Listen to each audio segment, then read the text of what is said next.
Hi, I'm in denial and nothing quite flops my cock like bullying. Unless it's the funny kind, but in this instance, let's be real and talk about the unfunny bullying. Now, bullying can take many forms. Major bullying, such as calling a transgender Z instead of Z, which quite frankly should be an offence punishable by death. And minor bullying, which includes fun activities such as tying someone's shoelaces together, prank calling your local pizza place, and calling someone's mother a putrid cesspit of hobo cum, which is so close to the line of plain banter that you may not even consider it bullying. But then there's the kind of bullying that I just won't stand, sit, shit or tickle my tits for, and that is the frankly disgusting treatment that EA and DICE have had to endure upon the release of, let's be honest, possibly the game of the century. So in this video, I'll be taking a look at a statement made by EA's Chief Studios Officer and one-word first name user, Laura Miele, which I'm going to pronounce like that because it's got a little more flair, and you know me, I'm so full of flair that I'm something with a lot of flair. A horny homosexual in a fireworks factory maybe. Pass. And I'll be objectively analysing it, which I'm going to pronounce like that because it's a cheap way of saying anal. Yeah, I'll be analysing the statement to show you that actually, sometimes bullying isn't the answer. So, like the insertion of a very large fibrous vegetable into a much smaller orifice whose name rhymes with schmeischmanus, the best way to tackle this beast is one small chunk at a time, dealing with any of the children I'm currently looking after as and when I reach an insertion beacon.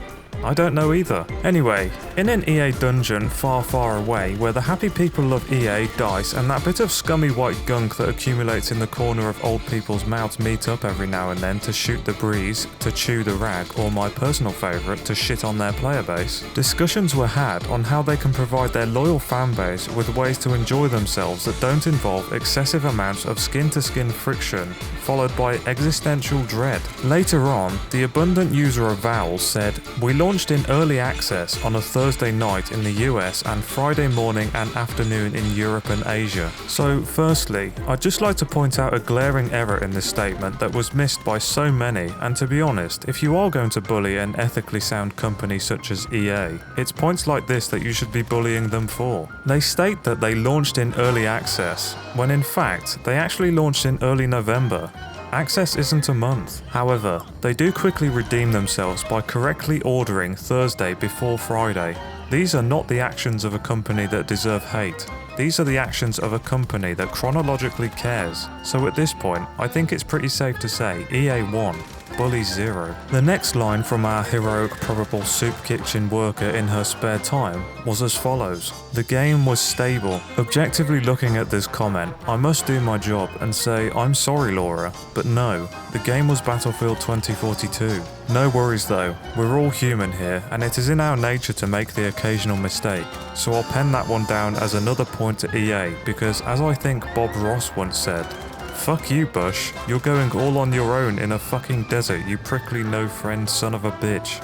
EA2, Bully 0. Motherless goat saviour, probably, Laura went on to say, "The mean time between failure in hours of the game was in the green by industry standards and the early critical reception was good." Now, this one's a little tricky to decipher, but I think this is an admittance of one of the early bugs they'd found and a movie recommendation. She's saying that in the meantime, between failures, where the player's screen would just go green, critical reception, the all-new action-packed Jesus zombie genocide blockbuster starring Mel Gibson, was good by industry standards. And props to Laura here, she admitted there was an issue and also offered a great movie recommendation to pass the time whilst they fixed the issue. Bullying an organisation for admitting their faults and hours of zombie slashing family fun? EA3, Bully 0. Nominee for Times Person of the Year Laura then stated, "The day-to-day player retention looked strong through the weekend." I have little to offer here other than the word retention reminded me of the term anal retentive, so I googled anal retention and the definition is boring, so let's go with it meaning one who is able to retain their arsehole. Used in a sentence, despite inserting enough fibrous vegetables to stock a medieval banquet into my rectum, I still maintain partial anal retention.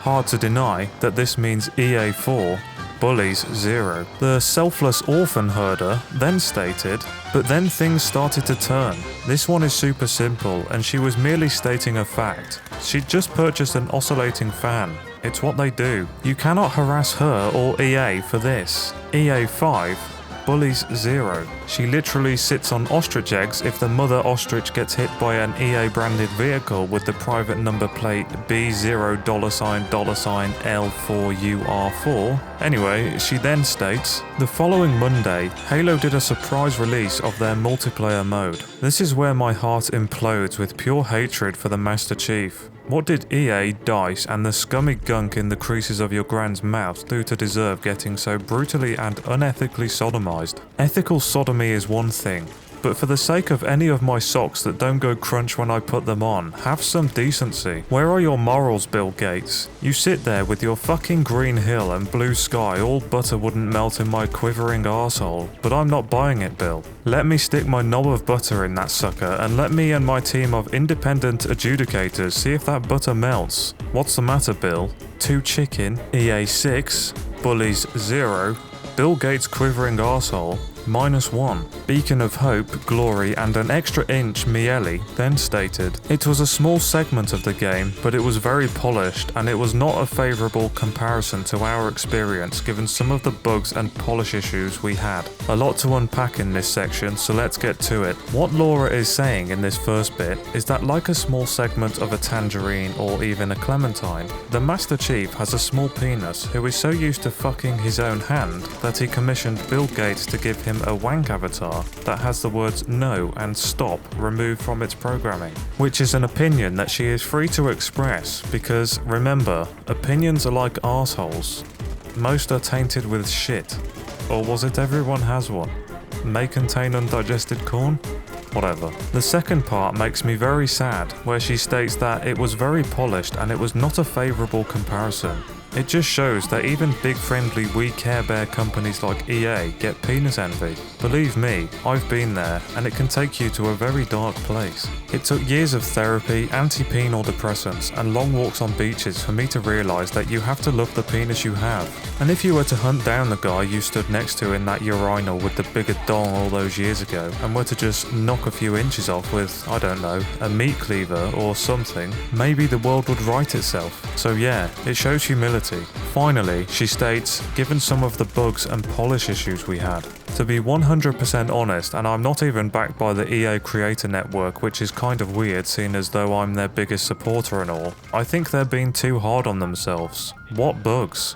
What polish issues? Final score? EA 7, bullies 0, Bill Gates quivering arsehole, -2. So yeah, someone has to stick up for the little guys. I hope you enjoyed this video. If you did, please leave a like, a comment saying how you like your eggs in the morning, and subscribe for more of whatever this is.